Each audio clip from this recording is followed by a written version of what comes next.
आप में से ज्यादातर लोगों ने हेरा फेरी फिल्म देखी होगी।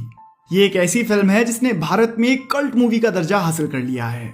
इसके हर किरदार को लोग काफी पसंद करते हैं, फिर चाहे वो अक्षय कुमार के द्वारा निभाया गया राजू का किरदार हो या फिर सुनील शेट्टी के द्वारा निभाया गया श्याम का किरदार। इस फिल्म का हर किरदार आज के समय में भी लोगों का फेवरेट बना हुआ है। इस फिल्म में यूं तो कई अलग अलग एक्टर्स और किरदार देखने को मिलते हैं, पर सबसे ज्यादा लोकप्रिय कोई कैरेक्टर था तो वो था बाबू भैया का। बाबू भैया का किरदार परेश रावल ने निभाया था और जिस तरह से उन्होंने अपने आप को इस किरदार में ढाल लिया था, शायद यही वजह थी कि उनके द्वारा निभाया गया ये किरदार लोगों को इतना पसंद आया। परेश रावल की खुद को अपने किरदार में ढाल लेने वाली काबिलियत ही उनके करियर की सफलता का राज बनने वाली थी।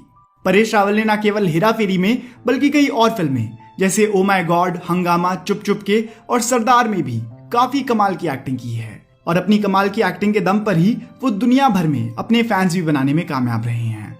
आज उनके न केवल भारत में बल्कि दुनिया के अलग अलग कोनों में लाखों करोड़ों चाहने वाले हैं। आज की इस वीडियो में हम परेश रावल की पूरी कहानी जानेंगे और जानेंगे कि आखिर गुजरात का एक आम लड़का इतना लोकप्रिय कैसे बना। परेश रावल का जन्म मुंबई के एक गुजराती परिवार में 30 मई 1950 को हुआ था। उनके पिता का नाम दयालाल रावल था। परेश रावल का बचपन भी ज्यादातर आम बच्चों की तरह ही भी था। जैसे सभी बच्चों को खेलना पसंद हुआ करता था, उनको भी पसंद था। उन्होंने अपनी पढ़ाई भी मुंबई से ही की है। उन्होंने अपनी शुरुआती पढ़ाई पूरी करने के बाद Narsee Monjee college of commerce and economics से 1974 में ग्रेजुएशन पूरी करी। ग्रेजुएशन करने के बाद उनका ध्यान थिएटर की तरफ हो गया और वो गुजराती थिएटर्स करने लगे। उन्होंने कई अलग अलग प्लेस में काम किया है जिसमें उनके द्वारा की गई एक्टिंग को लोगों ने खूब सराहा भी है। कुछ समय तक थिएटर से जुड़े रहने के बाद परेश ने एंटरटेनमेंट यानी कि बॉलीवुड का रुख करने का सोचा और निर्णय लिया कि वो फिल्मों में ही काम करेंगे। वो जानते थे कि उनको अगर बॉलीवुड में अपनी जगह बनानी है तो खूब मेहनत करनी होगी, क्योंकि यहाँ लंबे समय तक वही टिक पाता है जो अपने काम में बेस्ट होता है। बस इसी सोच के साथ उन्होंने बॉलीवुड में काम ढूंढना शुरू कर दिया। थिएटर शोज में लंबे समय तक काम करने के कारण परेश रावल की एक्टिंग काफी अच्छी हो गई थी और वो शुरू से ही एक्टिंग की उन बारीकियों को समझते थे जिनको बड़े बड़े एक्टर्स तक नहीं समझ पाते हैं। इसलिए उनको अपनी एक्टिंग के दम पर 1984 में पहली फिल्म मिली जिसका नाम था होली। इस फिल्म से उनका डेब्यू तो हुआ, पर इस फिल्म में उनको इतना अप्रिसिएशन नहीं मिला क्योंकि इस फिल्म में वो अपना टैलेंट सही ढंग से लोगों तक नहीं पहुंचा सके थे। इसी साल उन्होंने बनते बिगड़ते नाम के टीवी शो से टेलीविजन की दुनिया में भी कदम रख दिया। ये परेश रावल के करियर की शुरुआत भर थी। इस समय तक तो परेश खुद भी नहीं जानते थे कि वो आगे चलकर कितने सारे कैरेक्टर्स प्ले करने वाले हैं। परेश रावल को सही पहचान मिली 1986 में आई ब्लॉकबस्टर फिल्म नाम से, जिसमें परेश रावल विलेन का किरदार निभाते हुए नजर आए थे। इस फिल्म को महेश भट्ट ने डायरेक्ट किया था और इसमें इनके अलावा संजय दत्त और अमृता सिंह जैसे एक्टर्स भी थे।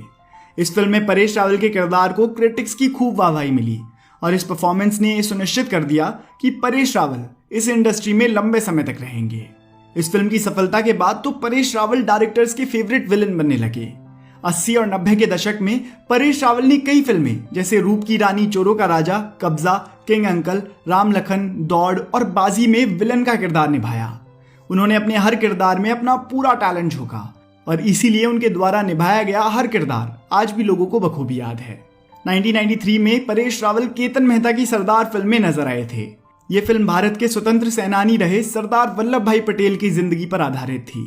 इस फिल्म के लिए परेश को काफी मेहनत करनी पड़ी थी क्योंकि इस फिल्म में वो एक बहुत ही सम्मान्य रोल में थे।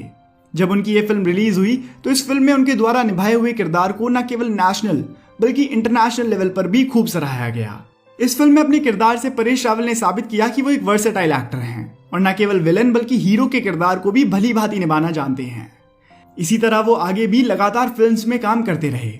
1994 में परेश को सर और वो छोकरी फिल्म्स के लिए national award for best supporting actor का अवार्ड भी मिला और इस अवार्ड के साथ ही उनके लिए फिल्म्स के ऑफर्स की लिस्ट और भी लंबी हो गई।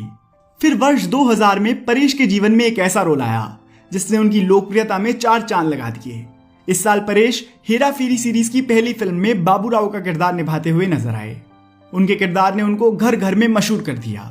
अपने पिछले कैरेक्टर से बिल्कुल अलग बाबू राव जैसे मुश्किल किरदार को निभाना एक एक्टर के तौर पर उनके लिए एक बहुत बड़ी चुनौती रही, पर जिस दर्जे के एक्टर परेश रावल हैं उन्होंने इस किरदार को भी बड़े ही मजेदार ढंग से निभाया और उनकी परफॉर्मेंस बड़े पर्दे पर कुछ इस तरह से ट्रांसलेट हुई कि आज तक उनका यह किरदार हिंदी कॉमेडी फिल्म्स के सबसे लोकप्रिय किरदारों में से एक बना हुआ है। इसके लिए उनको film fair best comedian award भी मिला। 2006 में हेरा फेरी का सीक्वल फिर हेरा फेरी रिलीज हुई और इसमें भी वो वही किरदार निभाते हुए नजर आए और ये फिल्म भी बॉक्स ऑफिस पर एक सुपरहिट साबित हुई। जहां 80 और 90 के दशक में परेश विलन का किरदार निभाना पसंद करते थे, वहीं 2000 के बाद उन्होंने कॉमेडी वाले रोल्स ज्यादा करने शुरू कर दिए और उनके रोल्स लोगों को काफी पसंद भी आने लगे। उन्होंने कई फिल्म्स जैसे आवारा पागल दीवाना, हलचल, गरम मसाला, हंगामा, दीवाने हुए पागल, मालामाल वीकली, गोलमाल फन अनलिमिटेड, चुप चुप के, भागम भाग, शंकर दादा MBBS, भूल भुलैया, वेलकम, मेरे बाप पहले आप और दे दनादन जैसी मूवीज में कॉमेडी वाले रोल्स प्ले किए। और सही मायनों में आज की जनरेशन के लिए परेश रावल को असली पहचान भी इन्हीं कॉमेडी रोल से मिली है। 2012 में Paresh OMG oh my God film में लीड रोल में नजर आए। इस फिल्म में उनके साथ उनके अच्छे दोस्त अक्षय कुमार भी थे। ये फिल्म बॉक्स ऑफिस पर सफल साबित हुई। इसके अलावा वो हाल ही में संजू फिल्म में भी नजर आए थे और वो फिल्म भी एक बड़ी बॉक्स ऑफिस सक्सेस साबित हुई। इस सब के अलावा 2014 में उनको भारत सरकार द्वारा पद्मश्री के सम्मान से भी नवाजा गया। इसी साल उन्होंने बीजेपी की तरफ से चुनाव भी लड़ा और जीतकर सांसद भी बने। 2020 में भारत के राष्ट्रपति ने उनको national school of drama society का चेयरपर्सन भी बना दिया है। इस सब के अलावा अभी उनकी कई और मूवीज भी रिलीज होनी बाकी हैं।